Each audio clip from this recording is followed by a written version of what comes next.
তরুণ যুব সমাজের বেকারত্ব ঘোচাতে মুন্সিগঞ্জে জেলা প্রশাসনের উদ্যোগে দিনব্যাপী অনুষ্ঠিত হচ্ছে জব ফেয়ার। সকাল ৮টা থেকে জেলা শিল্পকলা একাডেমি প্রাঙ্গণে তারুণ্যর উৎসবে অংশ হিসেবে এই জব ফেয়ার অনুষ্ঠিত হয়। এতে ১৪টি স্টলের মাধ্যমে চাকরির প্রত্যাশীদের সুযোগ করে দেওয়ার বিষয়ে সহযোগিতা করছে বিভিন্ন বেসরকারি ও সরকারি প্রতিষ্ঠান ও সংগঠন। ফিতা কেটে মেলার আনুষ্ঠানিক উদ্বোধন করেন মুন্সিগঞ্জ জেলা প্রশাসক ফাতেমাতুল জান্নাত। এ সময় বিভিন্ন স্টল ঘুরে দেখেন অতিথিরা। পরে দিনভর সিভি জমা দেওয়া সহ তাৎক্ষণিক ইন্টারভিউতে অংশ নেয় চাকরি প্রত্যাশীরা।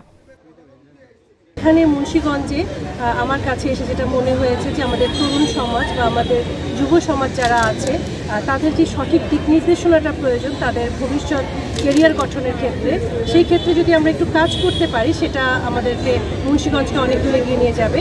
সেই জায়গা থেকে মুন্সিগঞ্জের বিভিন্ন কোম্পানি এবং মুন্সিগঞ্জের আমাদের যুব উন্নয়ন অধিদপ্তর মুন্সিগঞ্জ, মহিলা বিষয়ক অধিদপ্তর মুন্সিগঞ্জ, তারা সকলেই এই জব ফেয়ারে অংশগ্রহণ করেছে।